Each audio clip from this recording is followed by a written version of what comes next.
If you're running a business, people have probably told you to use AI or get left behind. And I get that urgency. Still, AI doesn't fix a messy business. It exposes one because AI can only work with the information it can see. So if you ask AI something about your business, about stock or sales or customers or about your team, that information needs to be connected to the AI to be useful.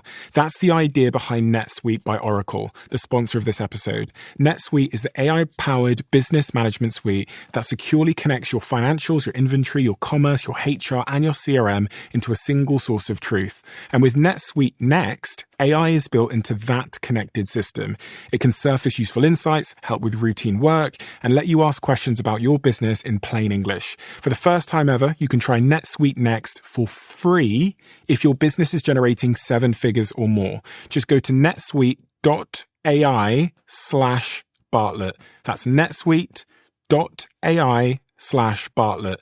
I've had many leading experts on this show, including Matthew Walker, and they've all said the same thing about sleep. They've said it's the biggest positive investment you can make in your own performance. You can have the best strategy in the world, but if you're consistently tired, poor decision-making will follow and eventually cause other things to fail in your life. So if you're looking to optimize your recovery, you should start looking at what you're sleeping on. Our sponsor, Helix, makes high-quality mattresses tailored to your body. It doesn't matter if you run hot, sleep on your side, or need something firm. Helix has a mattress for you. And I asked them recently to send one to a member of my team, and Juan received it. And we travel a lot, so when he's home, quality sleep really matters. And he told me he's getting the best sleep of his life.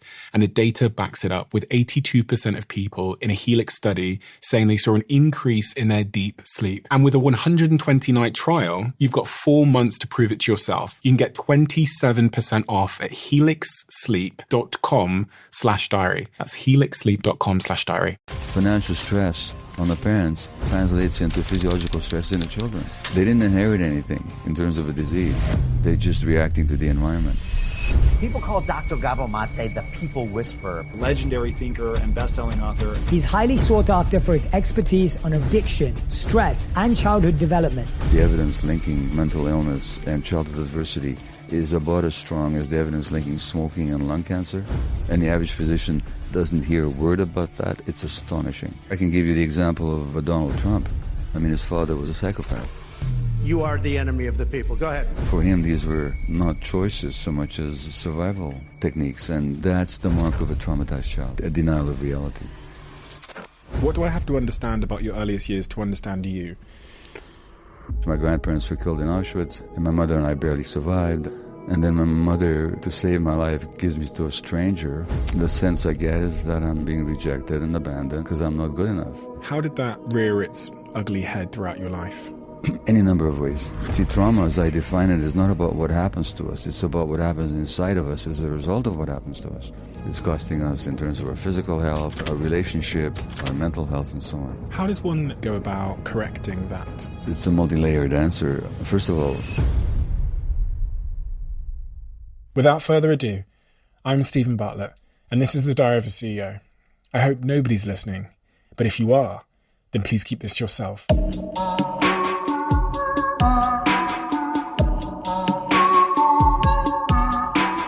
My dear little man, only after many long months do I take it in hand, the pen, so that I may briefly sketch for you the unspeakable horrors of those times, the details of which I do not wish you to know. Those are words that your mother wrote into her diary in the 1940s during the Holocaust. She wrote those words in April of 1945, 3 months after the Soviet army expelled the Nazis from Budapest, which is where we lived. So she was referring to the previous year and the beginning of that year, late 1944 and early 1945. And in those diary entries, she's addressing many of them to you directly as a baby. She wrote the diary to me directly, as if it was like an account of my life addressed to me. You talk so much in all your books and much of your work about the importance of that early context. It's really been, the center point of all the writing that I've read recently. And I know, because it's so evident in everything that you've done, that's been a key, your own early context has been a key inspiration for why you've taken such an interest in these topics. What was your early context? What do I have to understand about your earliest years to understand you?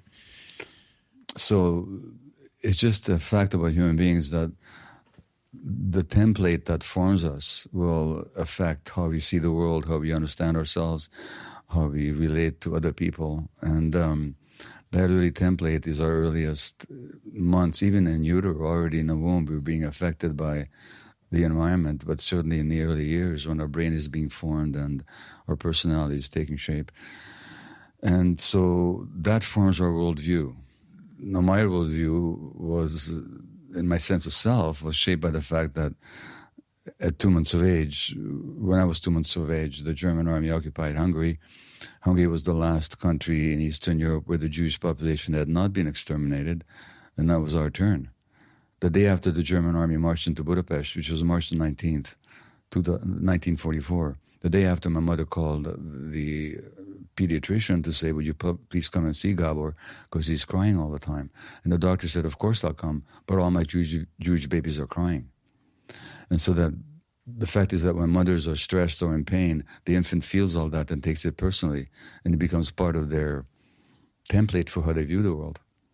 So that was that year. That's when that year began, in which my grandparents were killed in Auschwitz, and my father was away in forced labor, and my mother and I barely survived. And it's a story I've told many times, but that's when my brain is developing, and that's when I'm forming my sense of myself. And then my mother, to save my life, gives me to a stranger, and I don't see her for 6 weeks.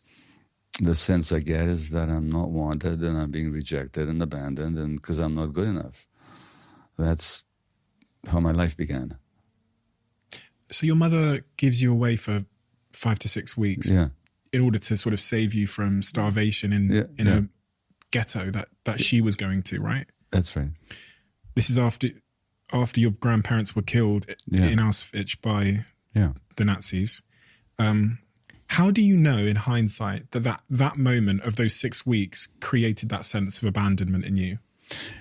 I wouldn't say it's just that one moment. Children very much view themselves through their interaction with their parents. Now, first of all, I had no father because he was gone. I hadn't seen him, except very briefly when I was a month old. But there was no father in the picture. My mother was grief-stricken and terrorized and full of woe and worry about what's going to happen to us, and just the task of surviving each day. She's not playful with me. She's not smiling at me very much. She's worried looking. She's stressed looking. The infant takes everything personally. That's just the nature of the infant. As infants, we're narcissists. We think it's all about us. So when things are great, hey, we're great. But when my mother's unhappy, it's because she doesn't want me, or I can't make her happy, or I'm inadequate. So that separation from my mother certainly set a template for some of my relationship interactions with my spouse decades later. But the sense of not being good enough and being responsible, that was inculcated in me throughout that whole first year of life. So much so that in this book, The Myth of Normal, I actually talk about an experience with the psychedelic mushrooms with a therapist. This is not that long ago, 7 years ago maybe. When I'm at least 70 years old. And I'm in this therapeutic session with the psilocybin, the medicine, and the therapist. And I know that I'm 70 years old, and I know this is a therapy session, and I know her name, and I know who I am in the world. But at the same time, I'm experiencing myself as a 1-year-old baby, and she's my mother. And I start crying. Tears come down my face, and I say, I'm so sorry I made your life so difficult. Now, that was an unconscious memory of my sense of myself as a 1-year-old, that I made my mother's life so difficult, because that's the way the baby interprets it. So even if your mother loves you, which mine did infinitely, not that she always treated me the best way possible, but she did love me. And can you imagine what a great act of love even giving me to a stranger in the street would have been for her, you know? But because of her own unhappiness, I can only conclude that I'm not good enough. It's my fault. At 70 years old, having that psilocybin experience, coming to that realization or having that sort of having that response to your therapist where they take the role of your mother and you're a 1-year-old. How does somebody at 70 years old go about correcting that sort of interpretation you had of that traumatic early event? Well, by bringing up to the conscious level. Then when I notice that sense of guilt or responsibility in me, I say, oh, that's what it's about. So it's a meaning. See, trauma, as I define it, is not about what happens to us. It's about what happens inside of us as a result of what happens to us.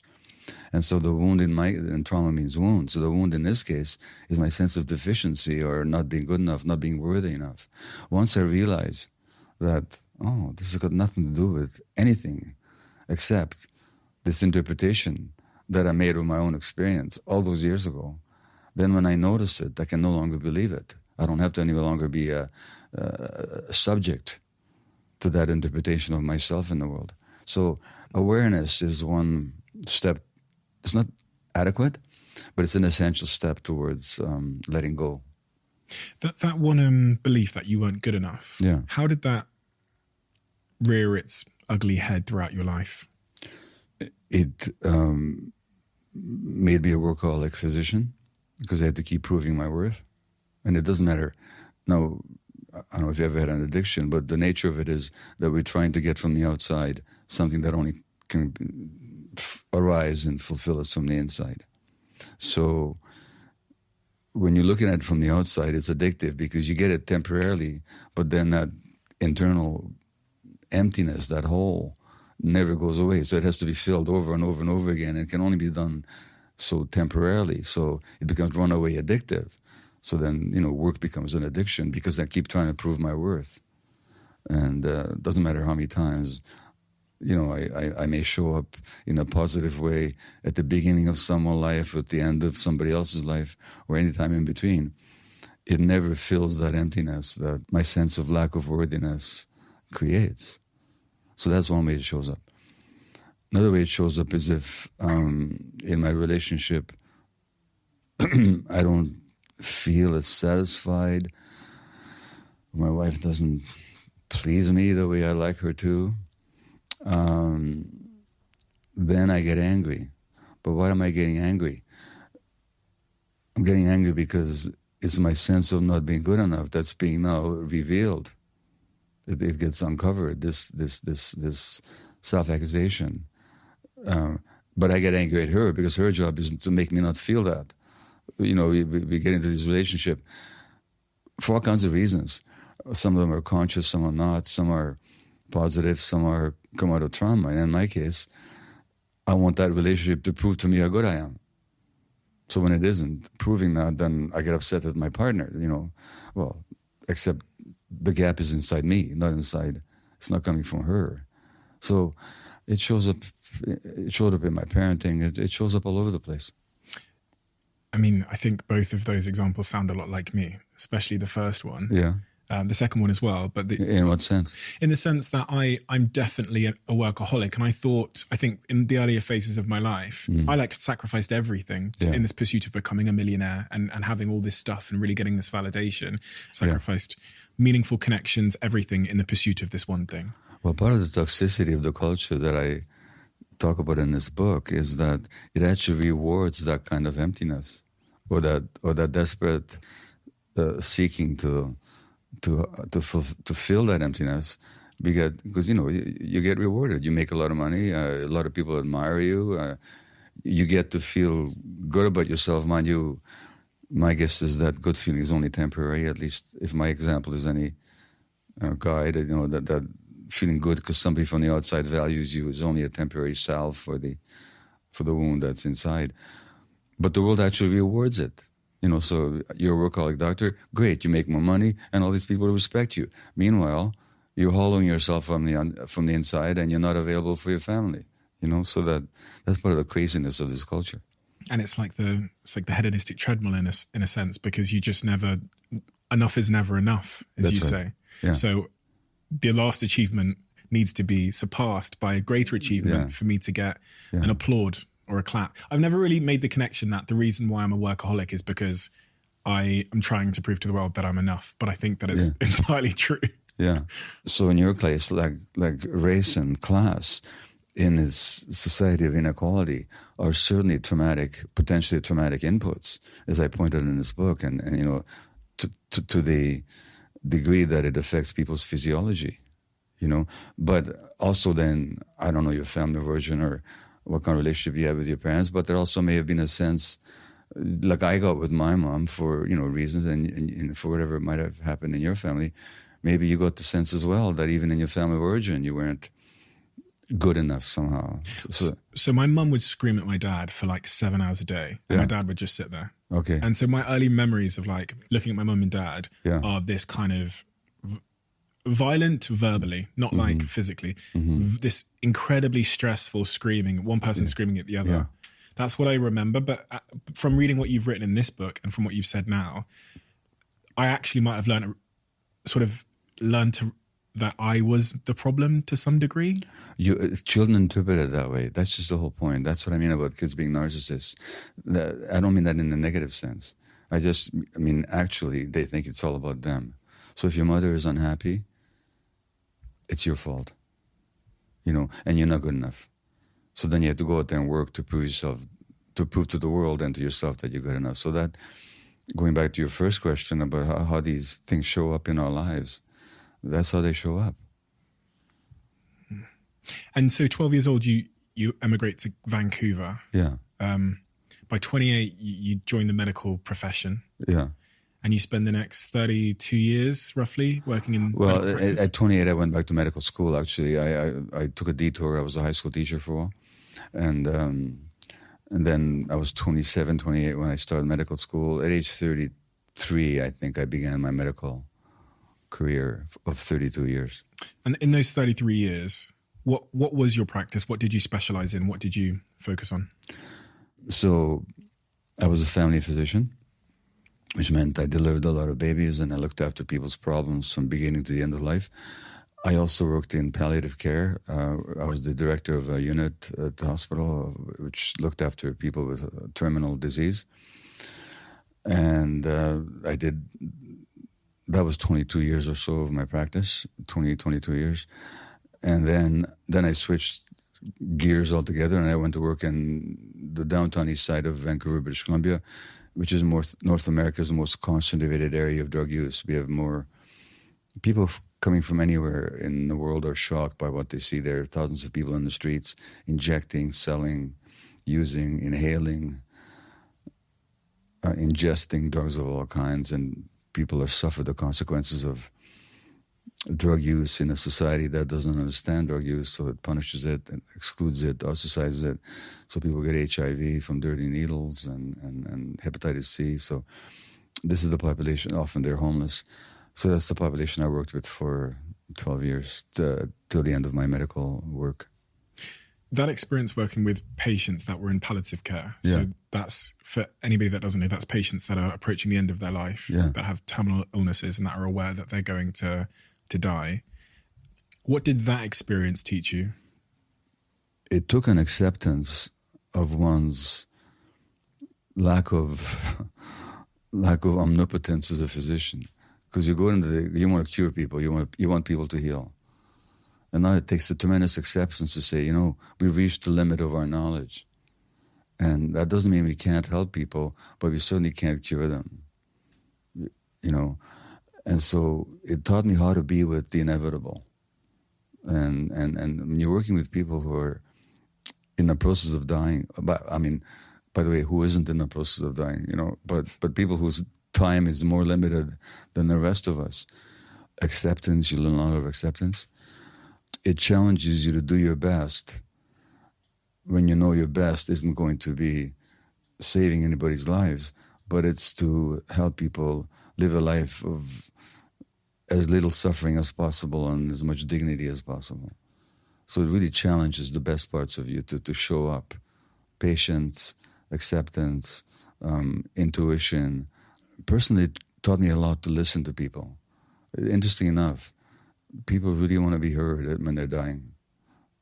They want to make sense of their lives. They want to tell their stories, then they want their stories to be heard. And so I listened a lot. I just sat by the bedside and I listened. All that. When you listened, did you hear any themes relating to regret or things that actually mattered? Because I always imagine if I was given such news that my life was coming to an end and there was an approximate date, it would be quite a powerful way of finally realizing what truly matters and what never did. You know, people react to their impending death in different ways. So there were some people who just fought it to the end, you know. They didn't really want to accept it. But most people were more along the lines that you describe, where they really get to see what's important. And so I mentioned this a number of times. It sounds strange, and I don't recommend it. But I've had patients say to me, "Doctor, I don't know how to tell you this, and I can't even explain it perhaps, but this illness that's going to take my life is the best thing that ever happened to me." And what they meant a couple of things by it. They meant what you just said about finding out what's really important in life. In this book, The Myth of Normal, I interview a young man called Will Pye, who wrote a book called Blessed with a Brain Tumor. And what kind of blessing is that? So I asked Will, what's the blessing? And he said, it made me appreciate every moment. It meant every time I talked to somebody, I knew this might be the last conversation I'm going to have with them. So it better be a human, genuine interaction. So there was that aspect of it. The other aspect of it was that, again, my view is, as I pointed in this book and in previous works, who gets sick and who doesn't isn't exactly accidental. There are certainly personality patterns based on traumatic experiences in childhood that make disease more likely.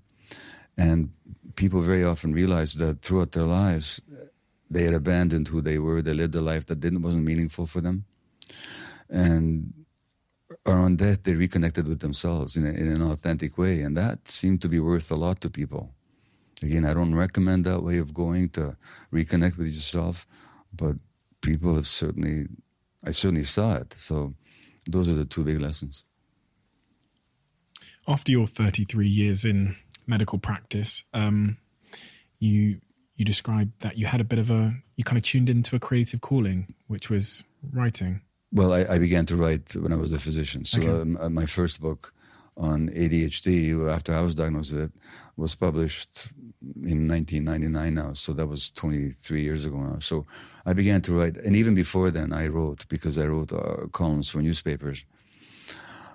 But yes, there was a time in my life where the writing impulse, which had been with me all my life, was stifled and stymied.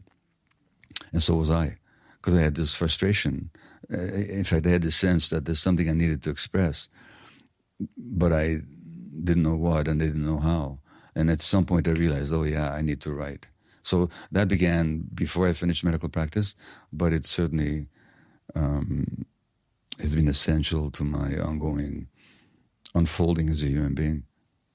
I was so compelled by that when I read about that, because I've started to really understand the value of creativity in all of our lives, regardless of whether we have the luxury of being called an artist or not. Yeah. And so what, in your view, is the importance of Well, that? you're singing my tune here, if I may say it that way, because I quote in this book, there's a great Hungarian-Canadian stress researcher called János Selye, S-E-L-Y-E, and Selye is the one who actually coined the word stress in the sense that we use it today.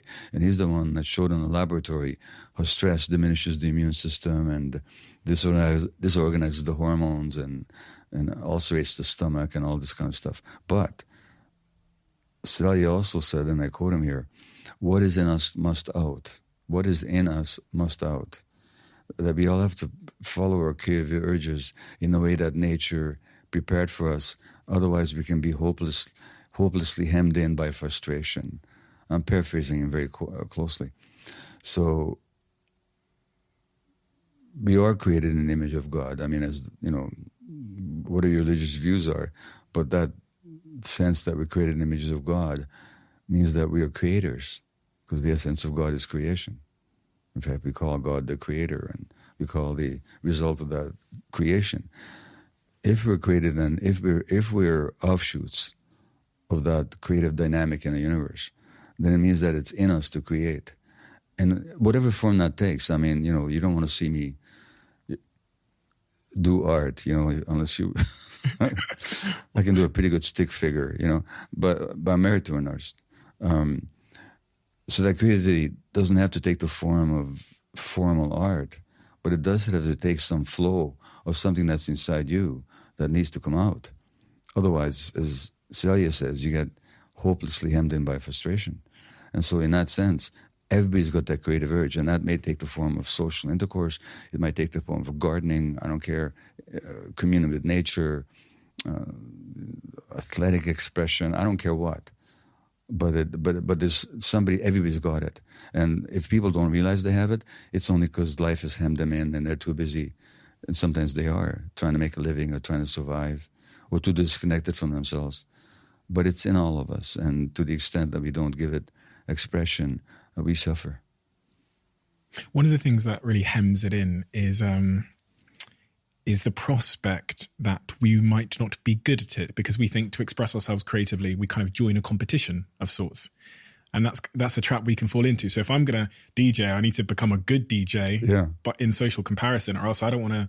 But what I've come to learn is, in fact, the act of DJing alone in my kitchen at midnight is the reward, regardless of outcome or whether there's a crowd there. If it's just me and my dog listening, that is the expression, is the reward, not the achievement or the medal that I might get. Or not the external. Well, look, I went through that in the writing of this book. So here I am, this writer who writes about trauma and healing, and all of a sudden I'm in a panic because I'm writing a book, and I realized that the problem was that you talked about identifying with your work. So I'd identify with this book. So the problem wasn't the book, because let's say I write the book and it's not a success. I mean, okay, big headline in the Sunday Times. Book, not a big success. How big a big deal is that in the history of the universe? But if I identify with the book and it's not going well, then if the book fails, then I'm failing as a person, which then goes back to my very earliest concern about not being worth it, So once I disidentified, once I said, no, this is just a book. It may be a good book, it may be an important book, maybe a book that doesn't hit the mark, but it's only a book. And how it goes says nothing about me or my worth. Once I could decouple that, then I could confidently and much more comfortably go back to the writing of it. But I went through that crisis. It seems like a bit of a paradox that the lack of self-worth would motivate someone to create great things because they want the approval, but at the same time make the process so agonizing because their self-esteem seems to be on the line. Yeah. Or their sense of self-worth is on the line. Well, that dynamic was in me. Once I realized it, I let go of it. So it didn't dominate me in the end. And honest to God, by the time I finished the book, I'm not just saying this in retrospect. It's a bestseller now in several countries. But I actually said to myself, and I meant it, now I've done the book, that's what matters. I've said what was in me to say. How the world reacts, I can't control. And it doesn't actually matter. On a fundamental level, it's not that I don't want this book to be a success. I mean, success, of course I want it to sell 10 zillion copies. But that doesn't define my self-worth or how I function in the world or how I feel about myself.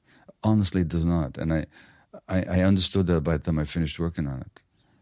So once it's done, it's out there doing its work or not doing its work. But I don't have to hang my own sense of self on how the book does. Because at that point, that's an outcome you can't control, right? So trying to control that would be anxiety and well, you can't control it, no. 10 years, this book took you to write. Took me to prepare. It took about 3 years to write, You describe it as a calling. Yeah. The myth of normal. Yeah. What 4 words to sort of pull people in and to, in some ways, summarize a 550-odd page book. Mm-hmm. Why those 4 words? Why that phrase? Can I pause for a moment to find a quote on my cell phone? 100%. Yeah. 100%. So this is, are you familiar with the work of Eckhart Tolle? Oh, Eckhart Tolle, yes. Okay, yeah. So Tolle lives in Vancouver like I do. And in one of his books he says, the normal state of mind of most human beings contains a strong element of what we might call dysfunction or even madness, So In medical parlance, normal means healthy and natural. So there's a normal range of blood pressure, normal temperature. It's a range. Outside that range, there's no life. There's no health. Either too high or too low, you're gone. So normal means it's equivalent with, synonymous with healthy and natural. However, we make that same assumption that out in society, what we used to, what we call normal, is also healthy and natural, which is a myth. Because I'm saying that in this society, what we consider to be normal is neither healthy nor natural. In fact, it's hurtful to us. So that we're using the word normal in a way that doesn't apply. In a narrow medical sense, it's accurate, but in a broader sense, that which we're used to in this society, we consider normal, is just not good for us, And norm is kind of a statistic, or it's a kind of a average. So if you have a dog, if everybody in London mistreated their dogs, and if you didn't, then you'd be abnormal, So it's a myth to say that what is normal is healthy and natural. That's what I mean by the myth of normal. That's one thing I mean. The other thing I mean is, if we understand the actual science of the unity of everything, I'm not talking about spiritual insight here, I'm talking about, physiological science, that our physiology and psychology is very much affected by our life experiences, beginning in utero, childbirth, early childhood, and throughout the lifetime. It also follows that illness and health are not individual attributes. They're actually manifestations of our relationships and our situation in the world and our history. That also means when the circumstances are abnormal, you expect people to be sick. Just as if you gave animals something that wasn't healthy for them, they'd be sick. That'd be what you'd expect. So this idea that the people who are ill, either physically or mentally abnormal, I say no. These are normal responses to an abnormal set of circumstances. And rather than being sort of those abnormal ones and then the rest of us, it's really a spectrum that we're all, pretty much all on it. So in those three senses, this idea of normal is a myth. And it's one that keeps us from seeing reality. And we're all abnormal in some way. Yeah. So if maybe my attention is different, maybe my interpersonal relationships are abnormal, but in some way I'm going to be abnormal. As it relates to treatments, how do you think that the medical profession and the psychological profession would respond differently if we removed this idea that there is a normal? How would our approaches change to treating people? Well, it's a multi-layered answer. First of all, we would recognize that our diagnoses are not explanations for anything. So, I've been diagnosed with ADD, legitimately so. My first book was on it. But it doesn't explain anything. So I tune out very easily, and sometimes often when I don't want to, but, unless I'm highly motivated. So you might say, this person has ADD. How do we know? Because he tunes out a lot. Why does he tune a lot? He's got ADD. How do we know he's got ADD? Because he tunes out a lot. So first of all, we have to understand that our understanding of normal and what's outside the normal, doesn't explain anything. They can describe, if you describe my mental functioning as that of somebody who's got an automatic tendency to tune out, you'd be accurate. So as a description, it's helpful. As an explanation as to why this person isn't behaving quote-unquote normally, it doesn't explain a thing. Now, if you understood that I spent my infancy under very difficult circumstances, where I was very stressed because of all the stuff I already talked about, and that tuning out was a normal response to those circumstances as a way of protecting myself from the stress of it all. And this was happening when my brain was developing. Then you'd understand there's nothing abnormal about my tuning out. In fact, it is the normal response to a set of abnormal circumstances. So that's the first point. And I could go through the same kind of dialectic with all manner of physical and mental diseases, by the way, so-called. The second point is... Why do you say so-called? Well, look, the disease model is, as long as we understand it's a model, it's okay. When we think it describes reality fully, it doesn't. So, for example, we talk about mental illnesses. And we're assuming that there's a kind of definite pathology there.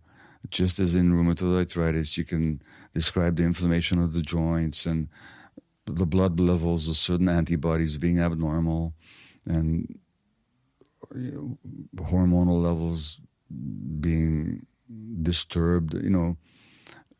We're making the same assumption in mental illness. There's no such evidence in mental illness. There's no physiological parameters that you can say somebody's got mental illness. There's just been a study a few months ago of thousands of brain scans of people with mental illness diagnoses. There's nothing diagnostic about the brain scans. It's not like I can take an X-ray of a lung and say that this lung has got what we call consolidation or fluid indicating inflammation. There's nothing like that in mental diagnoses. There's no blood test you can do and so on. So illness is a model. I mean, it might. Yeah, somebody's really depressed, even suicidal perhaps, and they might need pharmacological intervention, which could really save their lives. That may be true. And in that sense, you may say that they're ill, as long as we realize that this is a construct that we're applying here, but that there's no actual measurement of that's at all similar to what we call physical disease. But even in physical disease, we make certain assumptions. For example, somebody has rheumatoid arthritis. Now, nothing wrong with that statement on the face of it, but there's an assumption there. The assumption is that there's this thing called rheumatoid arthritis, and there's this person called me, and this person has this thing. Now, the example I often give, here's my cell phone, I'm holding it in my hand. I have a cell phone. It's not part of me. It says nothing about me. It's a discrete object. Its nature doesn't depend on my nature. Nothing. Is that true about rheumatoid arthritis? Or is it more true to say, as I've found out, that this is a condition that shows up in people with certain life experiences and certain ways of functioning in the world? And that because of the science-documented unity of mind and body and the impossibility of separating the activity of our emotional apparatus from, say, our immune system, because it's all one organismic unit. Therefore, when the immune system turns against the body, as it does in rheumatoid arthritis, the immune system actually attacks the body. Is that a thing that's got a life of its own, or is it a process that's happening inside that person because of certain aspects of their lives? Now, if I say it's the thing that happens to you, then that thing has got a life of its own. And that's how most doctors see it. They see somebody with rheumatoid arthritis, they say, okay, this is the kind you've got, this is what's going to happen, this is the only thing we can do is to mitigate the symptoms. I find that's not true. I find that the rheumatoid, but not just I find it, the science finds it, that rheumatoid arthritis is very much related to stress and trauma. And the more stress there is, the more likely it is to flare up.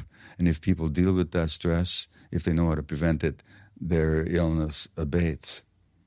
Which means that it's not a thing that's separate. It's a process that happens inside them. This is a subtle concept. I'm wondering if I'm explaining it clearly enough. You are. And it's really making me question how much we misunderstand the relationship between the mind and the immune system. Yeah. Because that's the important connection to understand if you are to accept all the things you've just said, which we don't understand. I don't think typically we understand that my mind and my immune system have such a close relationship. Well, there's a whole new science that studies those relationships. It's called psychoneuroimmunology, which studies the interlinked unity of the emotional apparatus of our brain and body with the immune system, with the nervous system, and with the hormonal apparatus. I mean, it's just so obvious. I could change your hormonal state in the split second right now without touching you, just by screaming at you and threatening you. That would necessarily create a change. I mean, it's just clear that our emotions are inseparable. And the other funny thing is, well, several funny things. How do we treat most conditions in medicine, by the way? Inflammations. If you go to a dermatologist with inflamed skin, if you go to a rheumatologist with inflamed joints, if you go to a gastroenterologist with inflamed intestines, if you go to a respirologist with inflamed lungs, if you go to a neurologist with inflamed nervous system, as in multiple sclerosis, they're going to give you steroids to settle the inflammation. Now, what are steroids? They are stress hormones. And you would think that as physicians, we would ask ourselves, gosh, we're treating everything with stress hormones. Does stress maybe have something to do with this condition? Now, when you look at the scientific literature, yes, yes, yes, and yes. So there's a great Canadian physician, actually knighted by Queen Victoria, one of the great medical teachers of all kinds, Sir William Osler. And he said in 1890 that rheumatoid arthritis is a stress-driven disease. The French neurologist Jean Martin Charcot, who first described multiple sclerosis, he said, this is a stress-driven condition. And since then, there's been so much research. So what I'm saying is that this way of looking at what we call disease as a process is so much more accurate scientifically, actually, and understanding the mind-body unity. And then, naturally, when people are traumatized, that has a huge impact on their physiology. Their psychological trauma has a huge impact on their physiology. It's just science, but it's science that's not taught to medical doctors. It's just for some strange reason. Well, the average physician never hears a single lecture about, say, trauma and its relationship to illness, and yet there's studies internationally, thousands of them, showing those relationships. So there's this strange gap between science and medical practice. But it would change medical practice for the better.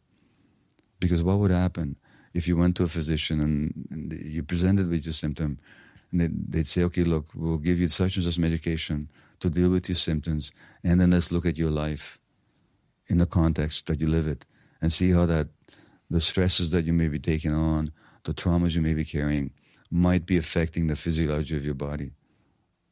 No, they don't have to be all trauma therapists to do that. They just have to raise the question and to start and to begin the inquiry. That'll make a huge change to that person's life and to their disease process.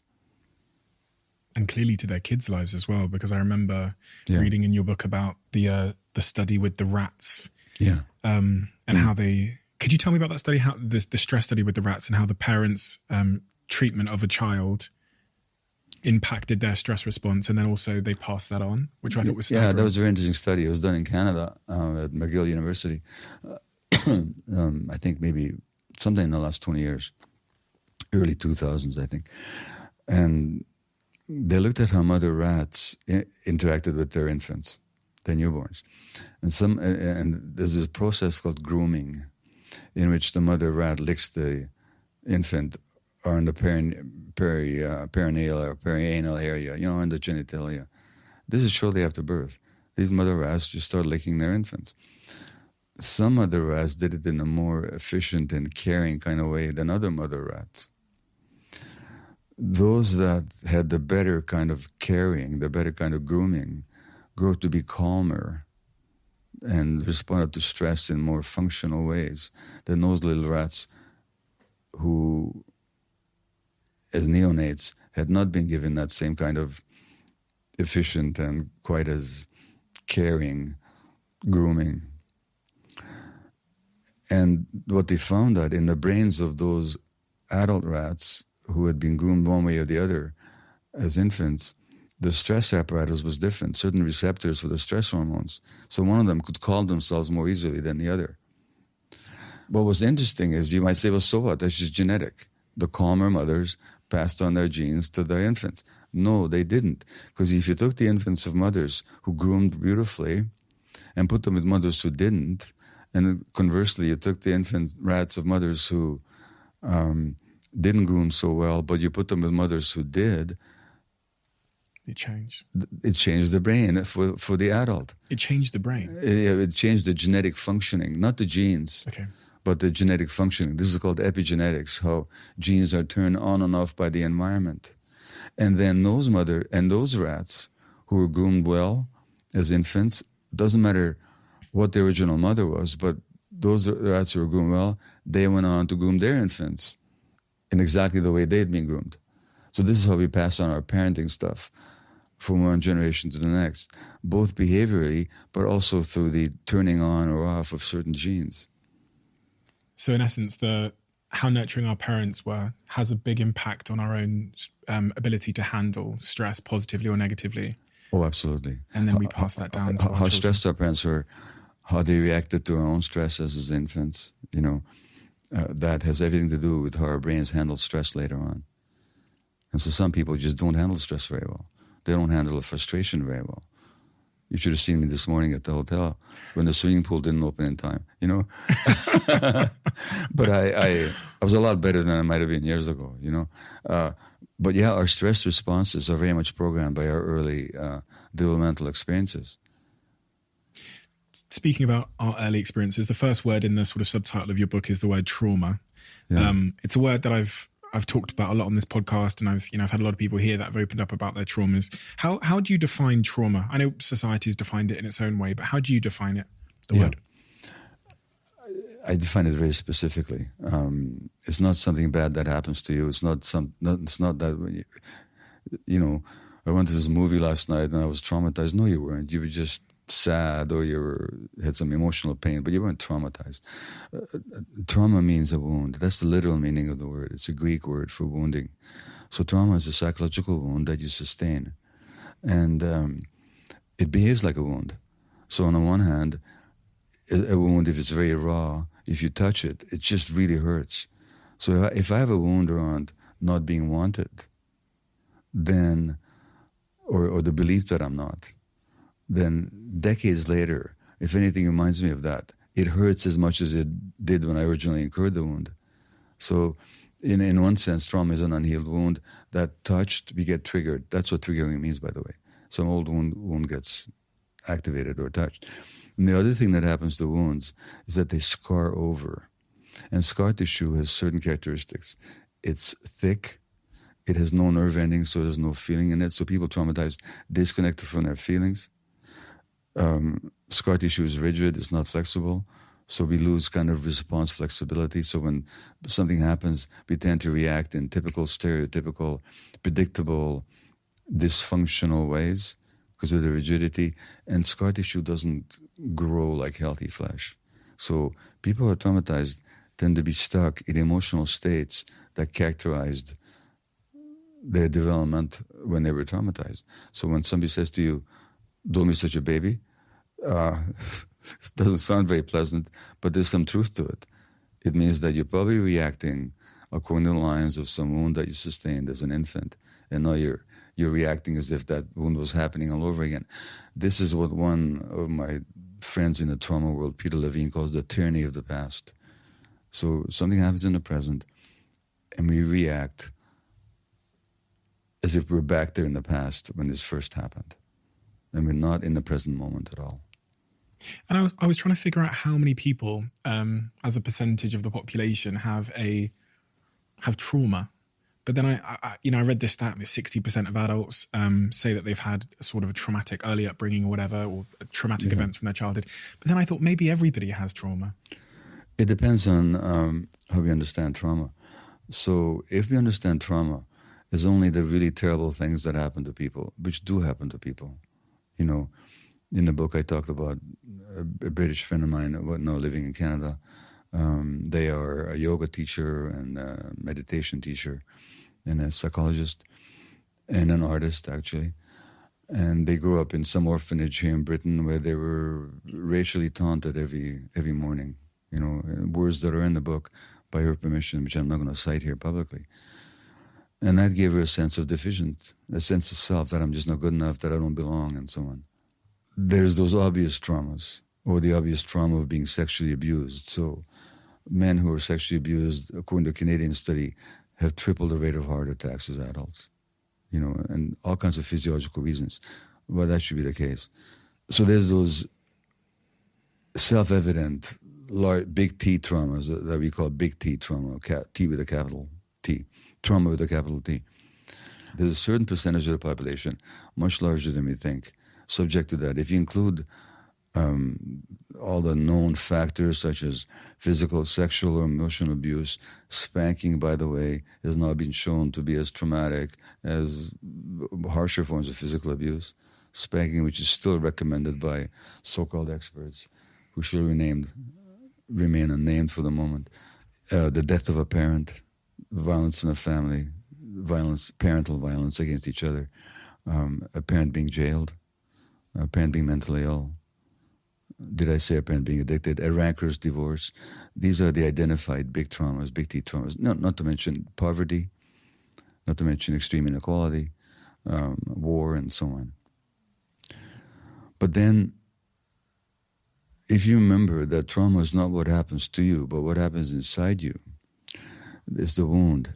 People can be wounded not just by bad things happening to them, but small children can be wounded in loving families where they don't get their needs met. I mean, that's obvious in a physical sense. If a child doesn't get proper nutrition, their body will suffer. Their mind will suffer. We're also creatures with emotional needs as important as our physical needs. So when the child's emotional needs are not met, that child is wounded. And that's what we call small T trauma, which is not the big ticket events, such as I described, but just the child's need to be loved unconditionally, to be held when distressed, to be responded to be seen, to be heard, to be allowed their full range of emotion without them being stamped on in the name of so-called discipline, the right to play creatively, spontaneously, out there in nature, not with these damn digital gadgets that subvert and hijack the child's imagination, but spontaneous play that's essential for brain development. So what I'm saying is that when these needs are not for the unconditional loving attachment relationship, when those needs are frustrated, children are also hurt. And I call that trauma as well, because it shows up later in life as the impact of painful wounds. So trauma in this society, for all kinds of reasons, is far more common than we imagine.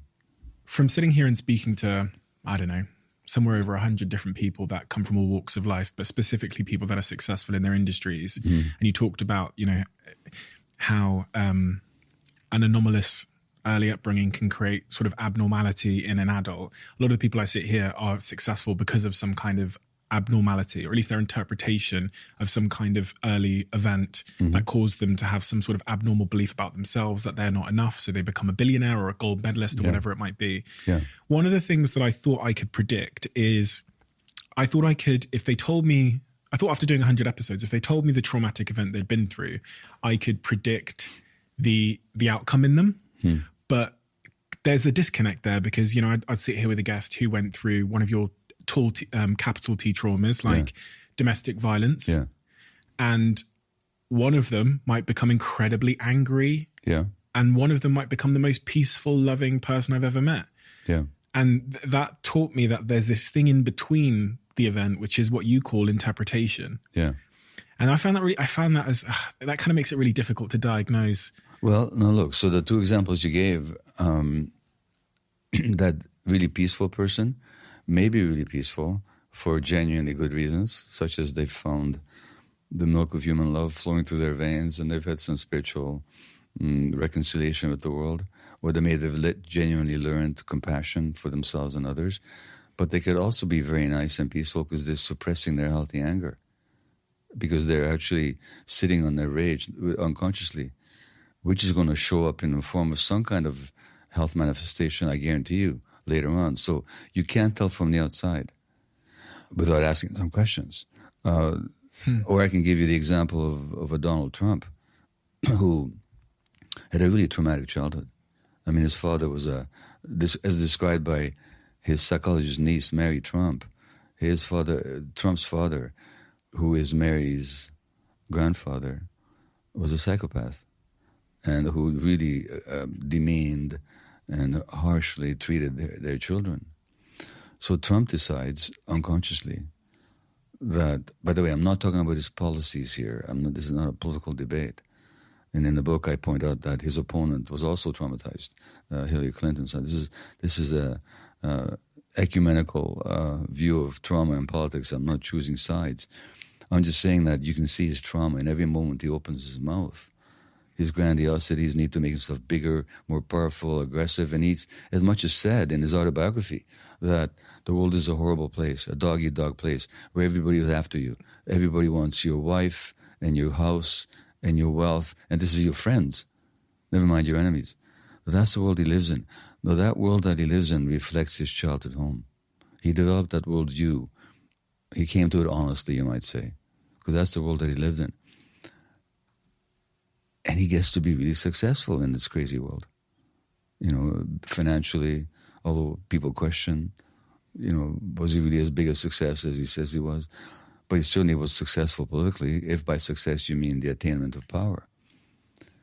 His brother, on the other hand, Mary Trump's father, Trump's niece's father, drank himself to death. And they were both responses to the same. You can never say it's exactly the same for two kids, but there was a toxic home environment. One ends up dead as an alcoholic. The other ends up at the pinnacle of power.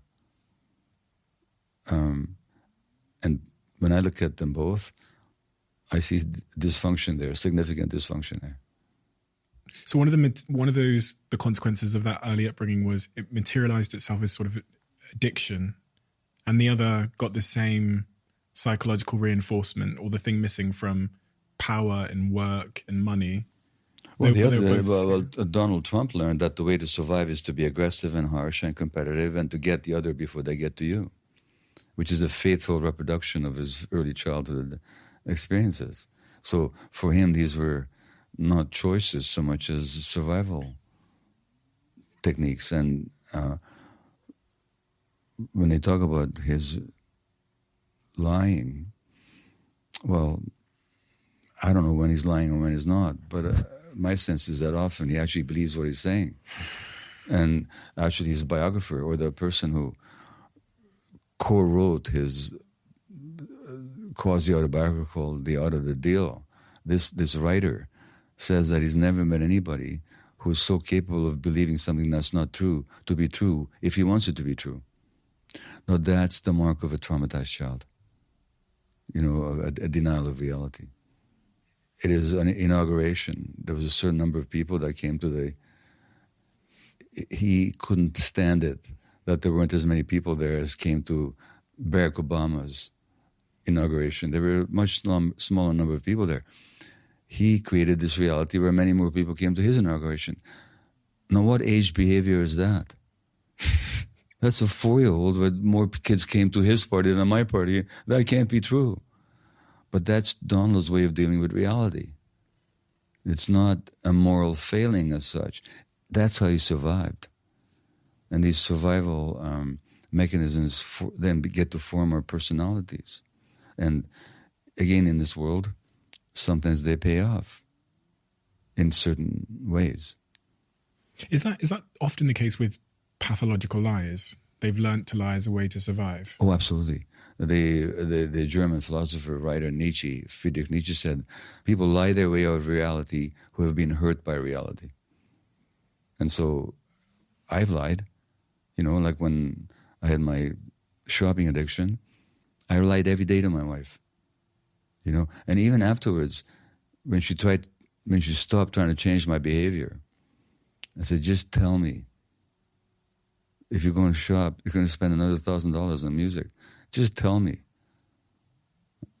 I still couldn't, because I was so ashamed of it. And so the lying became like a way of survival for me. Defense against reality. It's a defense against reality, and it's a defense against being judged. You know? Well, that says something about my childhood, you know? Nobody's born a liar. As we say in this book, there are congenital liars, but there are no congenital liars. No one-day-old baby tells any lies. No one-day-old baby pretends anything. If we end up pretending, in any way at all. To the extent that we do, it's because we had to learn that's what we must do to survive. You said something at the start when I gave the example that I sat with a guest here who went through domestic abuse, and they are the calmest person. And then you said, well, maybe they're suppressing it. And in fact, the minute you said that, it reminded me of something they said, which is they said to me on this podcast that they had angry outbursts all the time. So sometimes their child will come up to them and want to play when they're working, and they'll snap. Yeah. And they're trying to deal with that. Yeah. That's what I meant, that they're sitting on this volcanic crater of anger, which sometimes bursts out of them. So their demeanor is like a really developed, suppressed way of handling rage, which rage, when they were children, had they expressed, would have got them into more trouble. So suppressing it, repressing it, became their survival. It's all about survival, you see. So it became their survival mechanism. Now, that person, as long as they keep it that way, they're at risk. They're at risk for mental health diagnoses like depression. Because what is depression? It means you're pushing something down. That's all it means. What to be pushed down? Our natural emotions. Why do we push them down? Because we had to survive. So that person, I don't know, I can't prognosticate what's going to happen to them, but if they don't work it out, in general, they're at risk for some kind of mental or physical manifestation. That's my experience. You talked about expressing one's emotions, and something you've talked about in this book, but also previously, is this idea that there is such a thing as healthy anger. Yeah. It's one of the 7 A's of healing, as you say. The first being a topic we've talked about already, which is acceptance. Yeah. The next being awareness. Well, awareness I wish we had put into this book, but we didn't. Not into this book. In this book, I put 4 A's, and I left out awareness, and that was an omission on my part. Really? Yeah, it was. I'm sorry, but it was. So in the book, you have authenticity, anger, acceptance, autonomy, agency, authenticity, and agency. Yeah. And acceptance. Yeah. So awareness. You said before this book that awareness is the starting point. Yeah. I found that to be so true in my life, but it's not very easy. I feel like awareness is a luxury or a privilege that is very hard fought. Yeah. Because you're guessing. Yeah. You're guessing based on pattern recognition. So I was guessing 25 years old, I can't get into a relationship. Anytime a girl comes near me, even if I've pursued her, I run off. And to figure out why I was doing that, to even identify the behavior pattern and go, that's not helpful. That's not going to lead me to feeling whole. Yeah. Where does that come from? Took 25 years and a lot of introspection. But most people, they're living unaware of the puppet master of trauma that is driving their life. That's a really good analogy. The trauma really is like a puppet master behind the scenes in the unconscious, pulling your strings, and you're not aware of it. You know, do you remember Pinocchio? Yeah. So you remember what Pinocchio says at the end when he finally becomes a real boy? Yeah. He says, how foolish I was when I was a puppet. And to the extent that we're being activated by these unconscious strings that our trauma is pulling behind the scenes, and we're acting in our lives and we think we're autonomous, free beings, but we're actually being controlled by something in the past that we haven't worked out, we're puppets. We're actually puppets. And there's not much freedom in that. There's no freedom in it at all. So, I mean, I suppose the opposite of trauma, if you want to revisit that question, is liberation. Interesting. Liberation and by reconnection. By reconnection, but liberation from the inexorable power of the unconscious. Which is like cutting the strings in a way.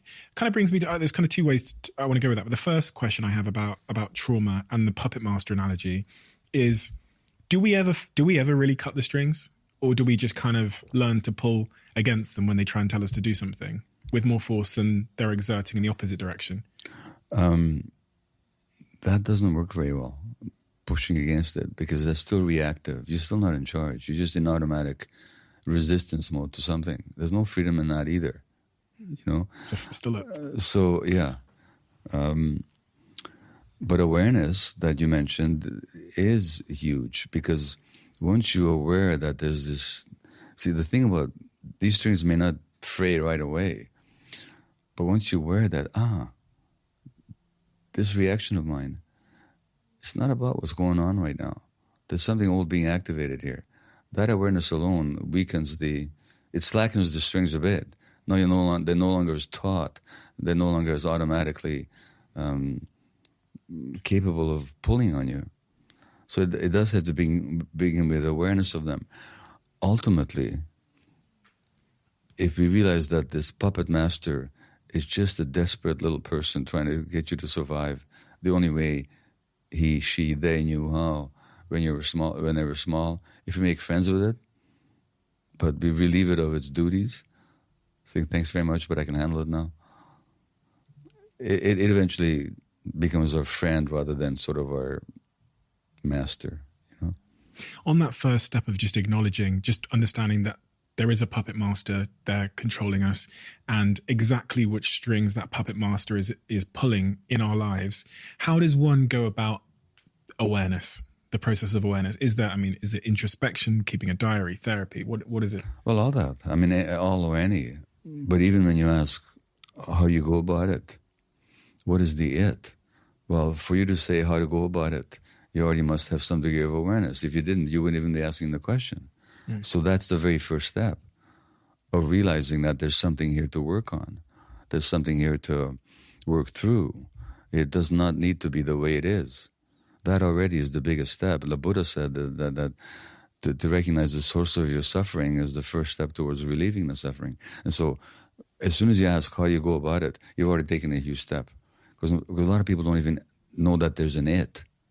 They just think this is reality, that this is life. So realizing that this it doesn't have to be the way it is, that's already a huge step. Now, beyond that, yoga, meditation, nature, therapy of all kinds, body work of all kinds, like somatic experiencing or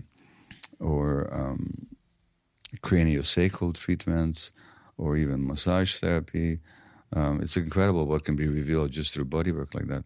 Then all kinds of forms of therapy, the ones I teach, the ones other people teach, journaling, certain exercises in this book that we recommend, like just ask yourself where you have trouble saying no in life to things you don't really want to do, and working that through on a regular basis. So there's lots of ways once you open the door. You know, I have a chapter on psychedelics here, which is, again, it's not like a panacea or for everyone, but certainly it's a helpful modality for a lot of people. So some people may actually benefit from taking pharmaceutical medications if their situation is dire enough, but not as the final answer, but as a way of getting respite that allowed them to go to work on the real issues that caused them to be depressed or anxious or tuning out, you know, so any and all of these things.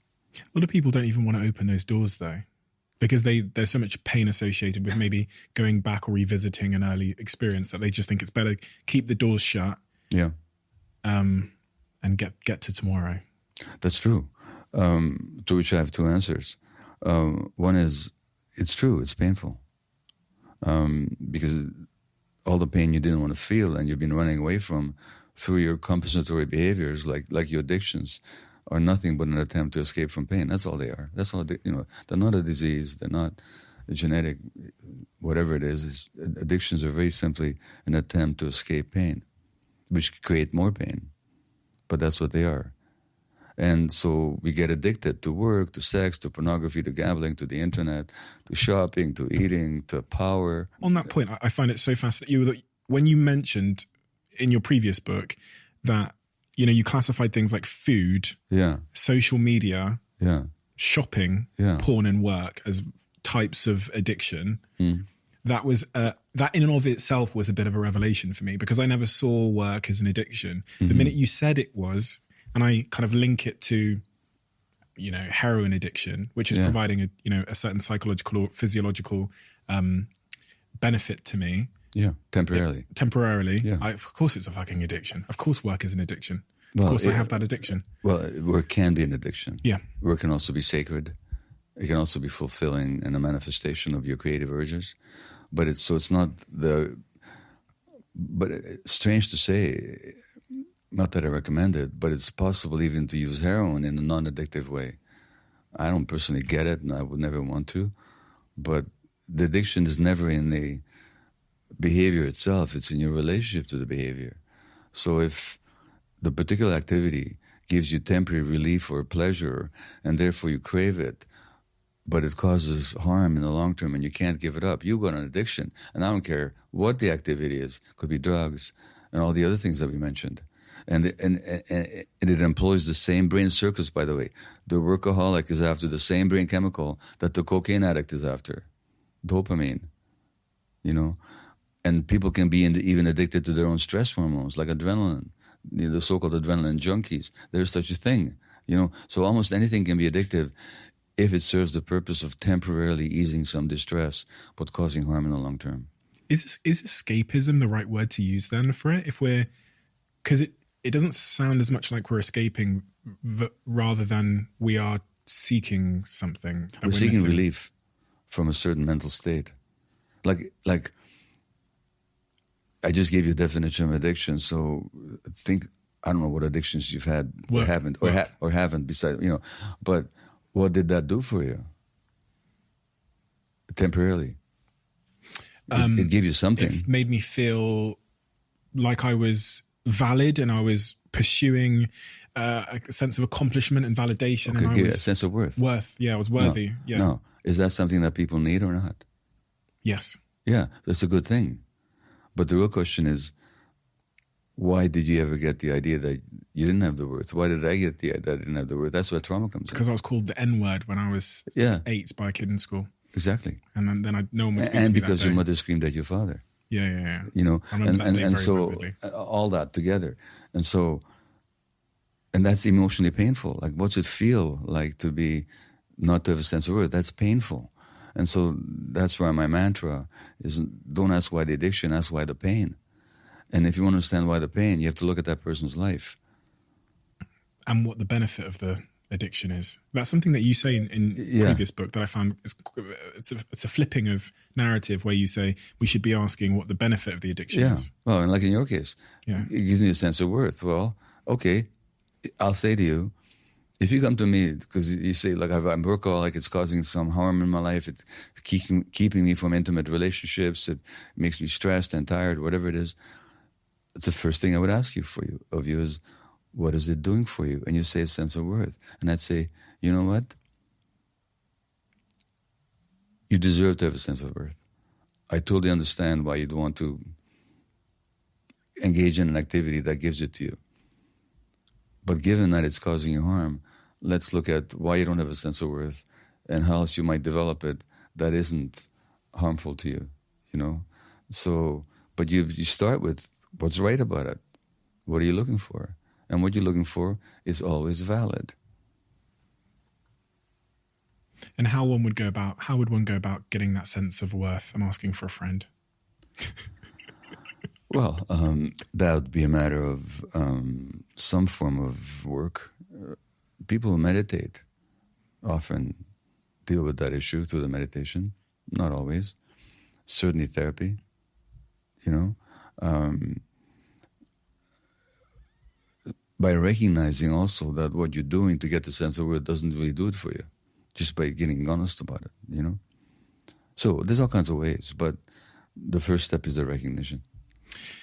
That's the first step that you say is missing from the book, which is that sort of awareness. Yeah. The next thing, it's been really front of mind in my life recently, because I've been asked this a few times on stage, and I've been trying to find the words to really articulate the importance of it.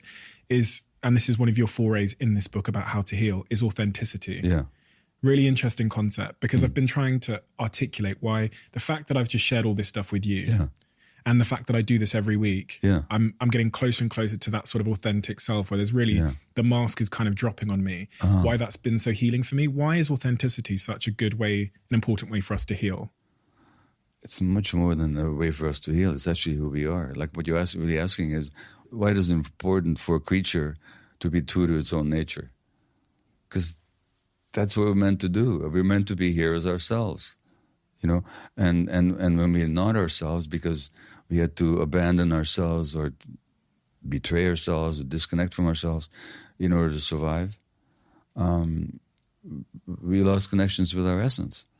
And I mean, how does it feel to be a successful CEO and, you know, more than realizing your financial dreams, but to be a workaholic and not to be available to yourself in areas of your life that really matter to you, as opposed to being honest about your stuff, sharing it with other people, dropping the veil, I mean, to answer your question, what does it feel like? I mean, can you sense the difference in your body?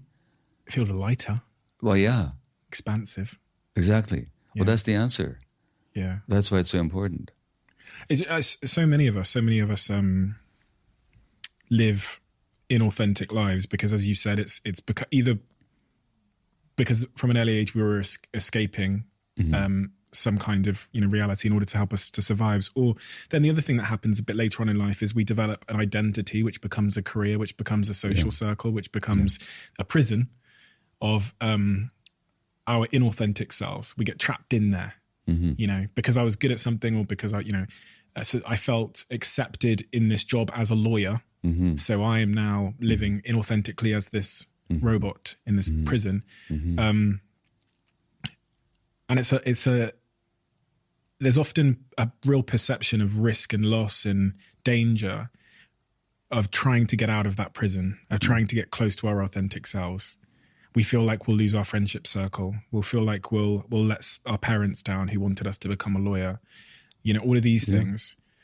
I guess you see that a lot in your work. Well, there is that risk, but here's the issue. As a child, you had no choice but to go for acceptance and being approved of and being received under any conditions.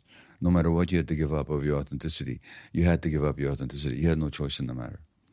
At a certain point as adults, we learn that this lack of authenticity, this disconnection from ourselves, this separation from our gut feelings is costing us. It's costing us in terms of our physical health, our peace of mind, our relationship, our mental health, and so on. You'll never be as vulnerable again as you were when you were a child. You'll never be as helpless, as dependent, as resourceless. No, it's true that if you developed a whole set of relationships based on your inauthentic persona, some people in your life may not like it if you gradually move towards authenticity. They may not like it. It's not what they wanted from you. You're going to find out who your friends are. You're really going to find, because your real friends will say, oh, we're so happy for you. We were waiting for this. Other friends will say, it's not what I signed up for. You know, the question is, you still have to decide. As an infant, as a young child, I had no agency in the choice between authenticity and attachment. No, I do. Which one do I want to go with? What is the cost of being inauthentic? Now, I can't make that decision for anybody else. Nobody can make that decision for anybody else. But most people will find that choosing authenticity has benefits way beyond whatever they might lose. That's what I find. And you said the word there, agency, which is the second of the 4 A's on how to heal. Now, agency, when I read that word, I hear like personal responsibility, taking personal responsibility over my life. Exactly. Which also means not letting, you don't use you don't wear trauma as a badge, or you don't use it as a get out of jail pass in a game of Monopoly. Oh, I was traumatized, so I can't be any other way, I mean. Giving all the power to the puppet master. Yeah, exactly.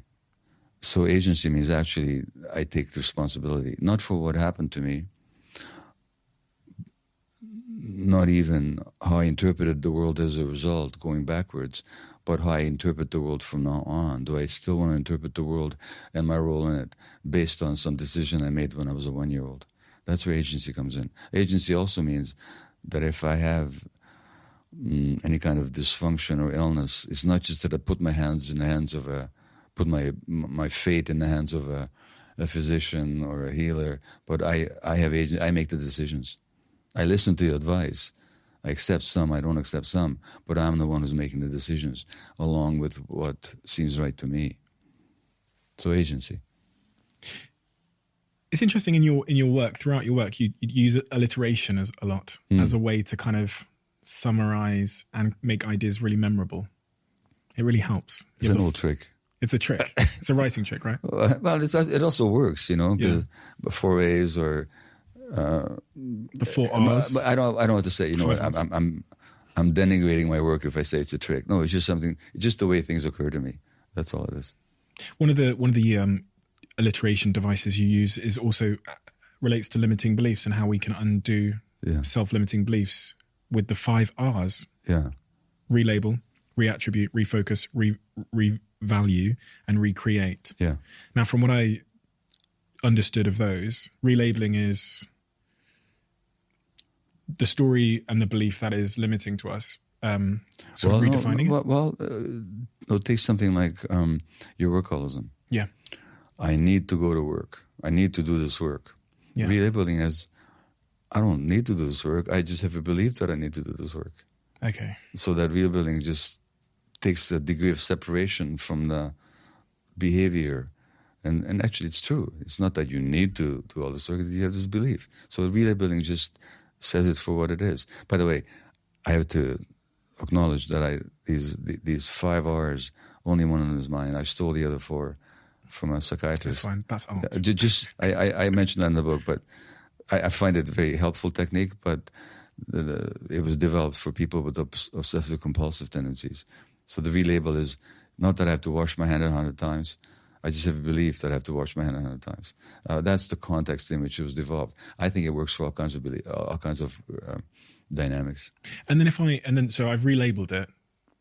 I don't have to work to feel a sense of validation, but I have a belief that I do. That's right. And then I reattribute it, which is the second R, which means I get clear on where it's come from. Yeah. So let's say you have the belief that you're not worth it. It's not true that I'm not worth it. I just have a belief that I'm not worth it. Okay? Or it may not be true that I'm not worth it, but I do have a belief that I'm not worth it. Attribute means this is an old brain circuit sending me an old message. It's got nothing to do with reality. It has to do with some experience that I had a long time ago. That's the reattribute. You just say, well, where's it actually coming from? There's a circuit in your brain that's wired with the message, you're not worth it. And it's going to keep repeating that message. Well, you say, okay, that's where it's coming from. Until I refocus, which is the third R. Yeah. So refocus is just to give yourself some space. So if you ever say, I need to go to work, okay, refocus means, well, for 5 minutes, maybe in 5 minutes I'll go to work, but for 5 minutes I won't. I'm going to put on some piece of music or go for a walk or meditate or whatever. So you refocus, you put the intention somewhere else. Just so that, to prove to yourself that you actually have some agency over your brain. If only for 5 minutes. If you have this belief that I'm not worth it, well, you can go back to it in 5 minutes if you want. Just for 5 minutes, though, consider all the ways that you made a contribution. Consider all the ways that people have acknowledged your benign presence in their lives. The times that people have told you that they've loved you or that you told somebody else. Just for 5 minutes, hang out with that. 5 minutes later, if you want to go back to this belief that, or if you can't help going back to this belief that you're not worth it, well, that's okay. But at least create some space. It's all about creating space between yourself and these beliefs or these behaviors. And in that 5 minutes, you're basically accepting new evidence to be true, or you're proving that other evidence is true. I didn't need to go and work. Well, you're also proving that you don't have to spend all your time subjected to those beliefs. You can take a hiatus from it, at least for a while. And that they are not you. They're not you, yeah. And then revalue. Reevaluate really what it should mean, or maybe more accurately, devalue, because you say, what has been the actual value? This belief that I'm not worth it. What has been the actual value of it in my life? Or this tendency of mine to be a workaholic. What has been the actual value? Oh, it made me tired. It made me alienated. or it keeps me depressed, or it keeps me hopelessly trying to prove something which I can never prove to myself anyway through external activity. So you actually look at what has been its actual impact on your life, what has been its real value. Sometimes the value is positive though, right? Like I think about my own workaholism, if that's the term. I think, there's some positives here. Yeah. A lot of negatives. Yeah. Well, is the positive due to workaholism, or is it due to your capacity to work hard on behalf of a goal? They're not the same. Mm-hmm. Your capacity to work hard to achieve a certain goal is simply a gift that you have, and something that maybe takes some discipline and application on your part. That's not workaholism. That's just a strong, positive work ethic. The workaholism is when you're driven to work, you actually don't need to. It's funny because it reminds me of an analogy I've been talking about in the last couple of episodes of this podcast, the distinction between being driven and being dragged. Yeah. It's like, which side of the lorry am I flying down the motorway? Am I tied to the front and am I running and pulling the lorry? Or am I just like my ankles attached to the back of the lorry as it flies down the motorway because I'm being dragged? But if I may, I would say that neither of those are particularly desirable. Being either, but it's the distinction that I made before between being driven and being called. Yeah. Because if you're called, you see, if I call you, say, Stephen, would you come and have dinner with me? You can say yes, you can say no. I just gave you a call, and you could say, literally, I'm talking about a call now, a telephone call. Yeah.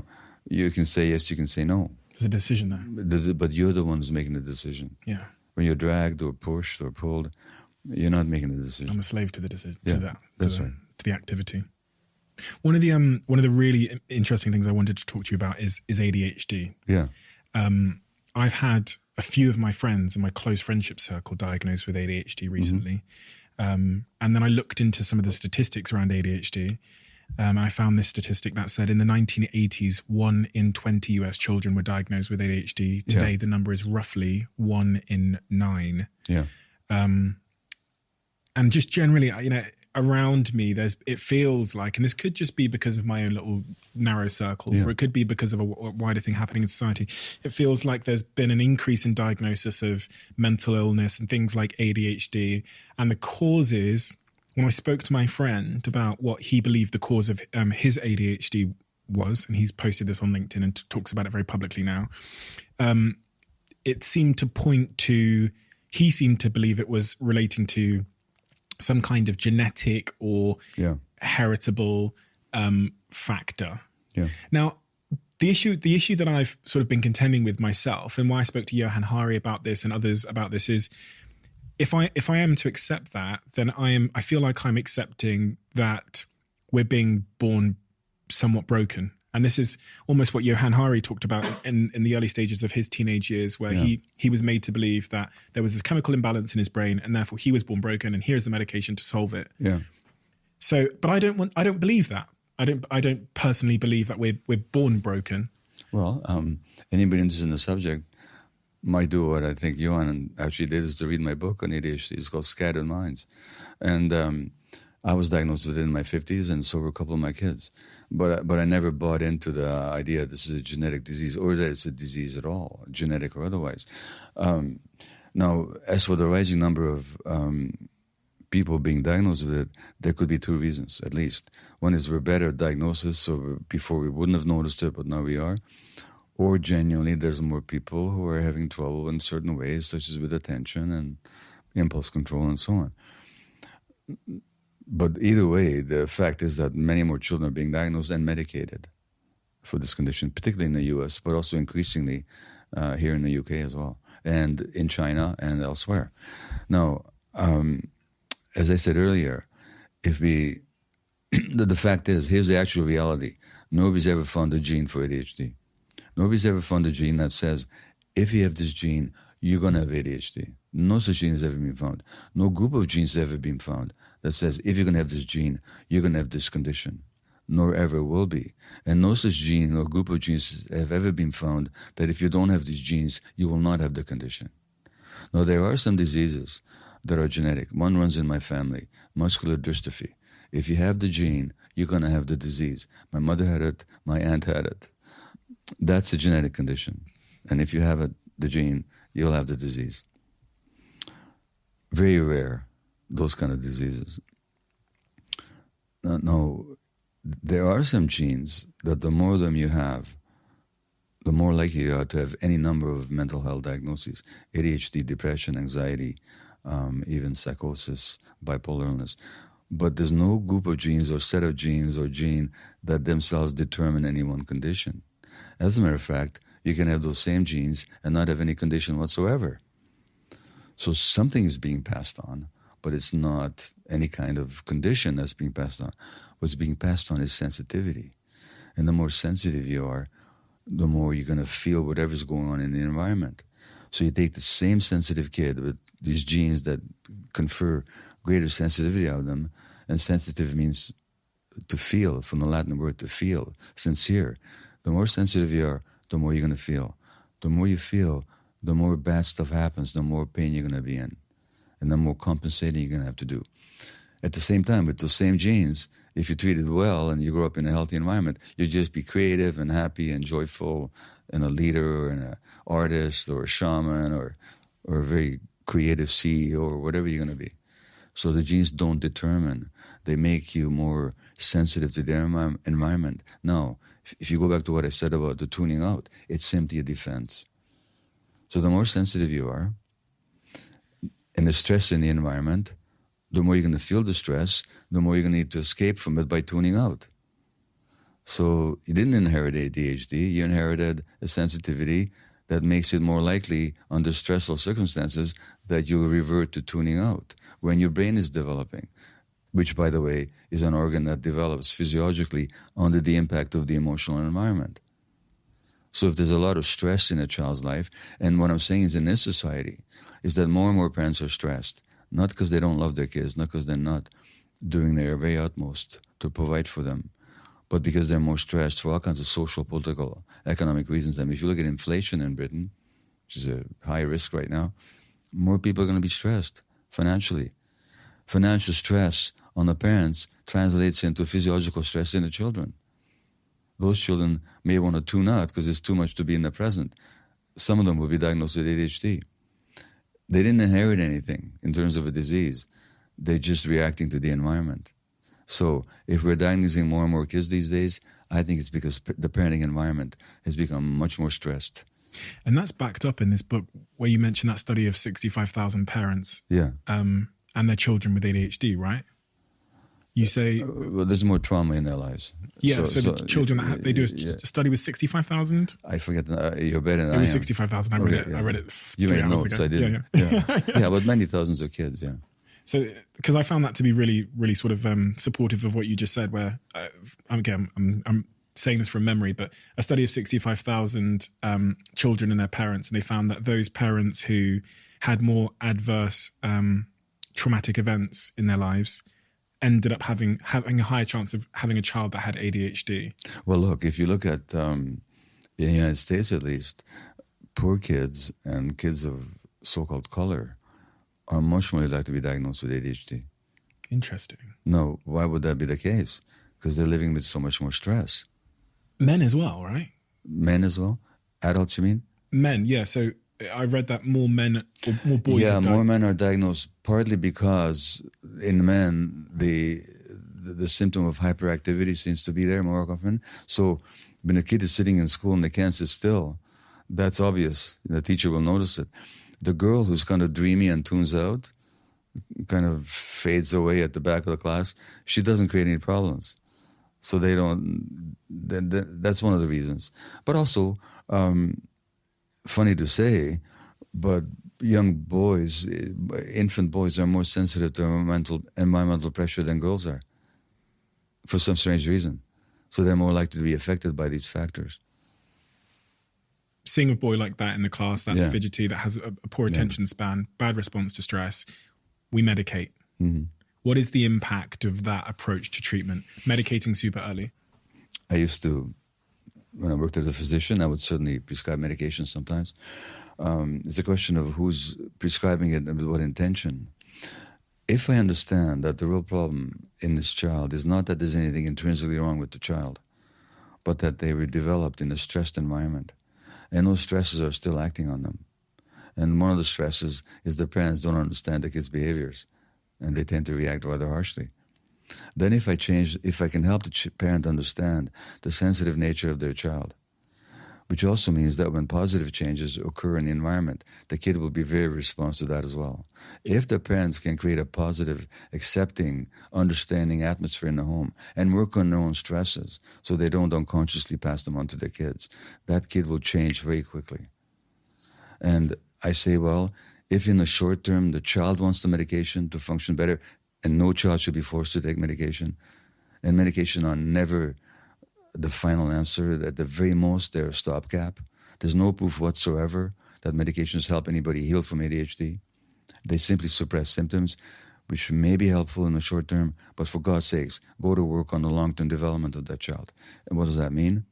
Create the conditions in which healthy development takes place.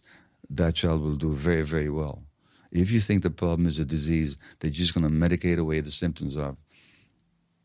What about for adults then? I'm thinking of my friend there. He's in his 30s and he got the diagnosis of ADHD in his 30s. Yeah. He's been given this medication, which he presumably has to take for life. He's told me the medication has helped him focus. Has helped him focus. He goes, it's been a game changer, Steve, you know. Yeah. I've taken medication myself for ADHD, and it helped me focus. It helped me write my first book. I didn't take it for this one. As a matter of fact, more recently, when I was beginning to write the medication, I thought maybe I would take a bit of stimulant like I used to, and just to see if it helps me write the book better. All it did is give me side effects. My brain has changed. I don't need it anymore, you know. So I would say to your friend, if the medication is helping you right now and it's not causing you side effects, I got nothing against it. And you might want to give it a break every weekend. If you don't, you might want to use it for when you're having to work or having to, really concentrate. But it's up to you. If it helps you function, take it. But go to work on the traumas and stresses that are driving your ADHD, going back to your childhood. And, I may say my book on ADHD, Scattered Minds, does outline some ways to do that. You might find that you don't need the medication so much anymore, or not at all, perhaps. Number one. Number two, even if you do, your life will be so much fuller and so much more less stressed if you deal with the underlying factors than if you simply medicate the symptom. I always think in life there's a cost for all these things we use to medicate and stimulate ourselves. And so I always ask myself, like, it's almost like there's got to be a catch here. And even for coffee, I'm like, what's the catch? It can't just be all up and positive. And with my friend, when he had the conversation with me about being on this medication for life, my first thought is like, okay, well, what's the cost? It's going to make you really focused and better at work. But what is the long-term cost of? I'd have to talk to your friend. Those are good questions to ask. When I took medication, it made me a much more efficient workaholic. It did nothing for my workaholism, just made me much better at it because I could stay up later now and I was more focused. I could get even more things done, So you got to deal with these other issues. And did you? I did. Did I deal with them? Yes, I have.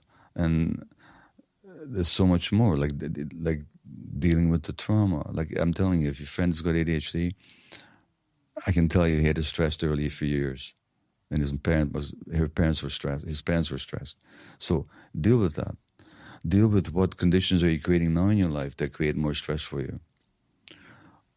Are you taking care of your body? Are you exercising? Are you eating well? Do you get out there in nature? Nature has a certain kind of harmony to it, which actually calms the mind. So are you doing all these things? If you're not, all you're doing is medicating a symptom.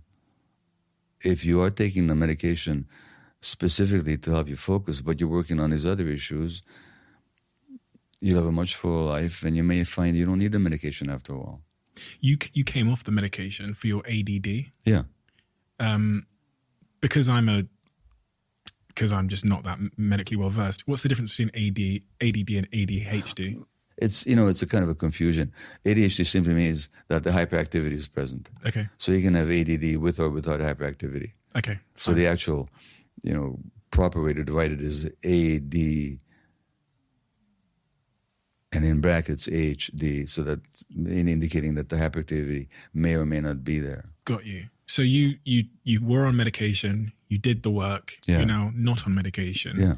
Yeah. do you still have the symptoms of ADD? To a certain degree, but not in a way that in any way blights my life. Like one thing I can pretty be sure that when I go on a speaking trip, I'm going to lose something. I'm going to lose my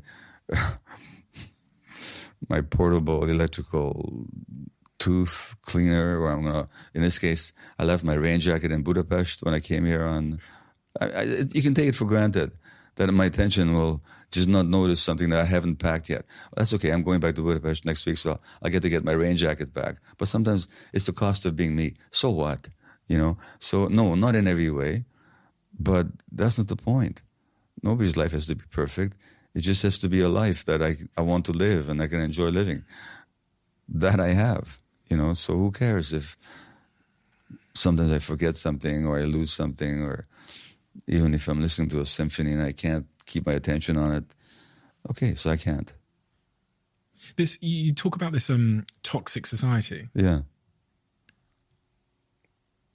Do you think society's getting more toxic? And if so, why? What measure shall we use? Your measure. If we use the measure of a number of kids being medicated, or a number of adults having chronic illness, autoimmune disease, number of students, university students, being depressed, contemplating suicide, number of children in the United States killing themselves, the number of people on medications of all kinds, the degree of safety that people have in society, the rancor or peace that characterizes political discourse in this world, the intolerable fact that 8 people in the world, I think, own as much as the bottom half, as the bottom 3.5 billion. If I look at all those things, by those measures, if you look at what's happening to the environment, if I look at the fact that the people who are the worst polluters in the environment also happen to be the most successful people by a certain measure of success, by any number of parameters, if I look at how racism still affects the lives of so many people, and not just affects it in an emotional sense, but actually physiologically, then yeah, this is a toxic society, and those measures are getting worse. They're not getting better. And inequality is getting worse here in the UK and elsewhere. So yeah, I think it's getting more toxic. What's the antidote? What's the antidote? Well, how about we go back to this word awareness? Like people just have to get that this is how it is. And in the last chapter, I don't lay out a political program. I don't see that as my role to do that. I have my own political ideas and preferences, but I don't want to impose them on the reader. But I do say, first of all, we have to lose our illusions that this normality is actually healthy or natural. We have to just get cognizant that what we consider to be normal is actually bad for us. Number one. Number two,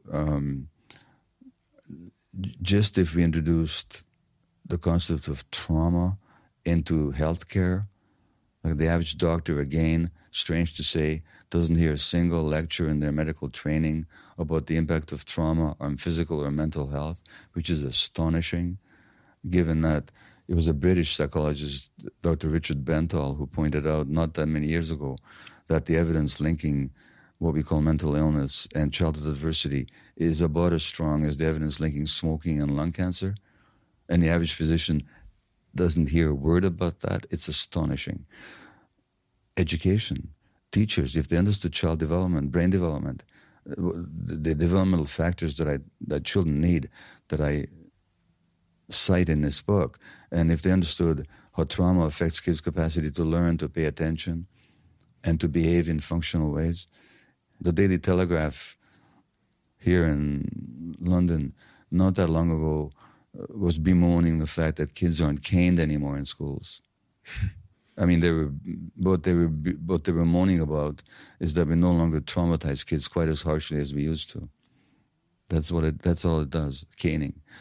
So if teachers understood that the behaviors on the part of children are actually manifestations of emotional dynamics of frustration and needs not being met, and very often of trauma, that would change the educational system. If the legal system understood it, that most people facing the criminal justice system are actually traumatized people. They could actually be rehabilitated and healed if we understood that. Instead of just exposing them to harsh punishments, we actually treated them like human beings who may have done things that are unacceptable, but that came from traumas they couldn't have helped, and that they can be helped back to healthy functioning, as we know from lots of experience. Just that little trauma information would change society. So that's what I can offer as a physician. What about parents? What do they need to know? Yeah, well, if parents actually understood, first of all, that the first 3 years are everything, that if they get the template right in the first 3 years, they can hardly set a foot wrong afterwards. But on the other hand, if we're not present for our kids emotionally, if we don't understand them, if we don't see them, if we don't attune to their emotional states, we're going to hurt them. And if they understood what the needs of children are, and I mentioned some of them, for play, for experience of all emotions, for unconditional loving attachment, for the child being able to rest from having to work to make the relationship work. So the child doesn't have to be good or nice or beautiful or successful. They just have to be. So we don't impose conditions on our approval and acceptance on them. If parents just understood that, and if they understood how important it is that they take care of their own emotional needs so that a child doesn't have to take responsibility, like perhaps you did, for the parents' stresses. If parents understood all that, and if society actually understood how important parenting was, and it supported parents who needed the support to be there for their kids, it wouldn't be financially costly. It would save us a lot of money. Not to mention, we'd have a lot more happier kids who don't need to be on medications. So, yeah. And lastly, schools. Schools? Well, again, like I said about educators, if educators, well, here's the thing. If you look at how does the human brain develop, I quote an article from the Harvard Center on the Developing Child that appeared in the journal Pediatrics, official journal of the American Pediatric Academy in 2012, February. The article said that the human brain develops through a complex process that begins before birth and continues into adulthood. Okay? Now that means, A, we take care of the emotional needs of pregnant women, number one. Number two, if it continues into adulthood, then the job of the schools, if they understand it right, is not to teach kids what year the Battle of Austerlitz took place, or the Battle of Waterloo, or algebra, any of that stuff. The most important job of the schools is to promote healthy brain development. With a child who's with healthy brain development will actually be naturally curious. They'll want to know about history. They'll be keen to absorb the skills of algebra. They'll want to know how to use a computer, and they'll want to know how to write properly. A kid will want to do that spontaneously, because mastery and learning, these are human hungers, they're human needs. So, in other words, the most important job of the schools is not to cram the kids full of information, but to help them develop healthy brains. What does that require? Safety, above all, lack of pressure, healthy relationship with nurturing adults. And if the kids are not going to spend their time with the parents, which they can't in this society, like they used to throughout human evolution, let them spend their time with adults who are emotionally nurturing and emotionally penetratingly attentive to the child's needs. Now you're going to have schools that are going to really teach kids something, and where kids will want to learn. And it's very simple. It doesn't take more training, and it doesn't take more, well, it takes some training perhaps, but not more than what teachers are getting now. So that's what it would take in education. I was thinking there about the importance of doing certain psychological tests on certain teachers, because if they are also passing on a generational cycle of their own at a time when my brain is still being developed, they can have a huge impact positively or negatively on my life, in the same way that my parents could. Absolutely. It's quite remarkable. Teachers don't know how much power they have because of the vulnerability of the young brain. And well-meaning teachers will sometimes behave in ways that are really hurtful to kids, just because they don't get it, not because they don't mean well. So I've had many adults sit in my office, say, with tears in their eyes, about something a teacher said to them 3 decades before. Like, the class will continue when Johnny comes back to Earth. This kind of sarcastic little dig can undermine a child's dignity and sense of self so easily. So if teachers just understood how powerful they are and how important they are in helping to promote healthy brain development, I think their profession would take on a whole new meaning that would be much more satisfying than it is right now. It's not the fault of individual teachers. We're talking about a system that is toxic.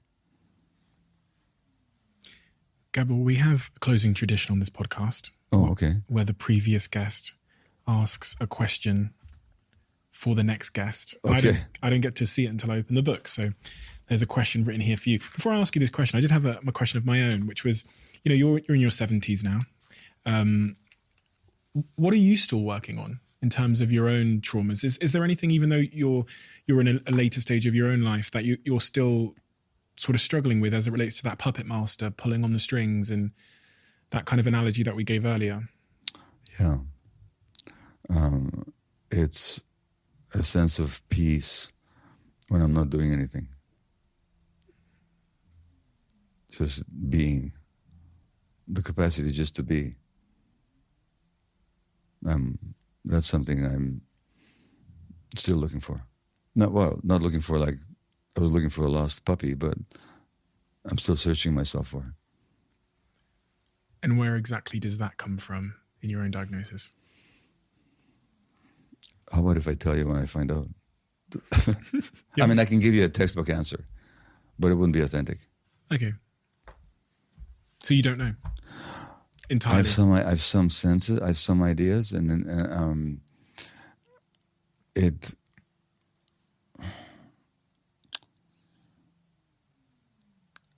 really means being okay with my mind the way it is and not needing it to be any different. That's what it would mean. Which means if I'm sitting there for 5 minutes, I don't have to reach for the cell phone to occupy my mind. Now, in the midst of this busy book tour and all the speaking I do, I don't do enough to take care of that quiet little voice inside myself. I don't. I think it would take some attention. I can't either, though. I can't sit for 5 minutes. I couldn't sit for 5 seconds without grabbing my phone. Yeah. It's weird. I noticed the other day that I was like going to the toilet, and I had no intention of using my phone in the toilet. Yeah. But I went to get my phone to go to the toilet. You can't be alone with yourself. Yeah, I can't be alone with myself. Yeah. I can't. Sitting for 30 seconds, my brain, is that because they've built these algorithms to stimulate my dopamine, or is it because there's something in me? I guess it goes back to your point about addiction. Well, it's both. I mean, they certainly create algorithms to stimulate your brain and get you hooked on that dopamine hit. They sure do. They call that neuromarketing. Neuromarketing. Can you get that? Yeah, neural marketing. They work on your brain to get you addicted. But it also comes from an earlier discomfort with the self that predates any cell phone use. It goes back to earliest childhood, where it couldn't have been comfortable to be just with yourself because of circumstances. Interesting. Yeah, because I got friends that don't have the same addiction with their cell phones that I do. Mm-hmm. They can take it or leave it. They put it outside their bedroom when they go to bed, charging in the kitchen. I'm like, how? I have to hold mine like my pillow. Yeah, exactly. Well, like your little safety pillow. Yeah, exactly. And what's the first thing you do when you wake up in the morning? I grab it with one eye open and all that gunk in my eye. I'm like trying to just, Yeah. Well, how if both you and I work on not doing that so much? Okay, I'll give you my number. You'll we shouldn't discuss via phone how we're getting on with this. That's just another reason to use my phone. Yeah. But next time I speak to you in person, you can update me on how you're getting on with that. I am working on it. I'm working on it. Good. I think I've got to become more cognizant of the cost of that addiction. Well, exactly. I know one of the costs is meaningful connections and presence with and the cost to interpersonal relationships. But maybe I haven't had the cost impact me enough yet. Maybe. The question left for you, I don't know the signature, so I'll have to figure that out later, but is, What's your selfish dream? You know what? I'm not sure how to sit with that question, because I'm not trying to get out of it, but I'm just trying to looking at my own reaction to it. At this point, I don't have too many. What does it mean, selfish, by the way? Let me ask you that. What does that mean? Something that is for me at the expense of others? I don't think I have any dreams like that left. I might have it. Not might have. I did have at some point. But if I have a dream for myself in that sense of self-enhancing dream, something that enhances my ego or something, well, if this book sold 1 billion copies, well, that'd be a nice selfish dream, you know? But I don't know how else to answer that. I do have dreams, but they're more about the state of the world that I'd like to see, the world I'd like to see future generations inherit. Selfless dreams. Yeah. Well, I don't know if they're selfless, because it certainly involves my own history, and certainly would make me feel better. You know, so in that sense, it's selfish, you might say. But they don't have to do with personal. I have enough. You know, I've done enough and I have enough. So I don't have anything lacking that I need to dream about. All of our selfless dreams are also very much selfish in that regard as well. They're going to help us. Selfish in a different sense. I mean, any dreams I have about for a better world certainly have the function of making me feel better. Of maybe even the stuff that happened to me, or the stuff that happened to you. It would mean a lot to me if they didn't happen to any more children. You know, so in the sense that it would mean a lot to me, you might say it's selfish, but it's not purely about me. It's about something larger. I'm not trying to paint myself as some kind of a altruistic saint. I'm just saying that would make me feel better.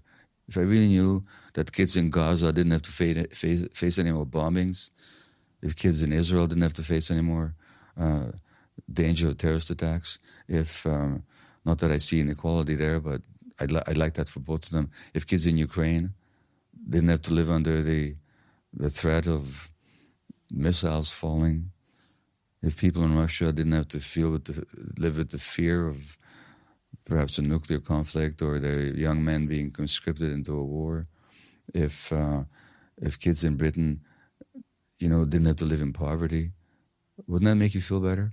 You know, so to the extent that it makes us feel better, you might say it's selfish, but is it? Gabor, thank you. Well, my pleasure. Thank you so much.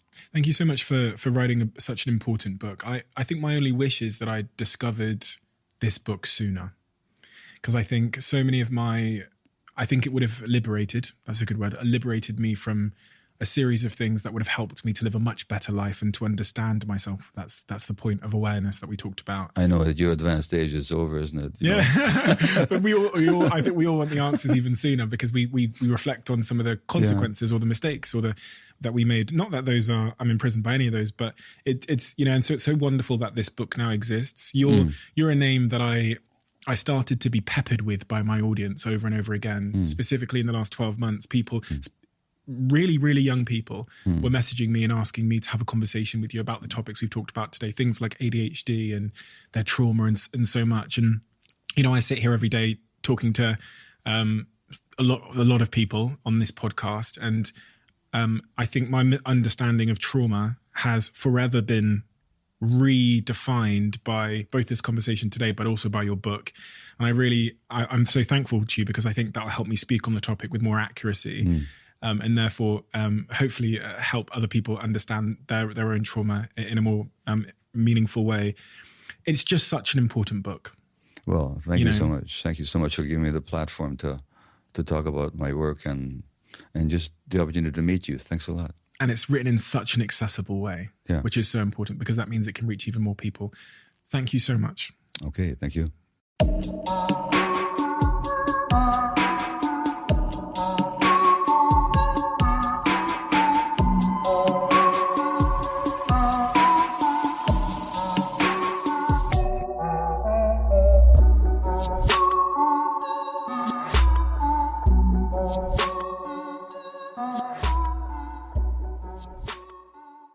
If you're running a business, people have probably told you to use AI or get left behind.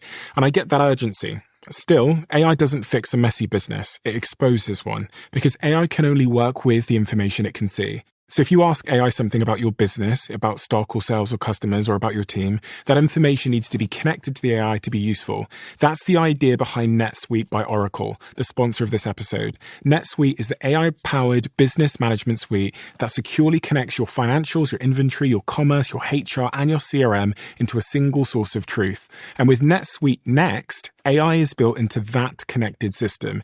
It can surface useful insights, help with routine work, and let you ask questions about your business in plain English. For the first time ever, you can try NetSuite Next for free if your business is generating 7 figures or more. Just go to netsuite.ai/Bartlett. That's netsuite.ai/Bartlett.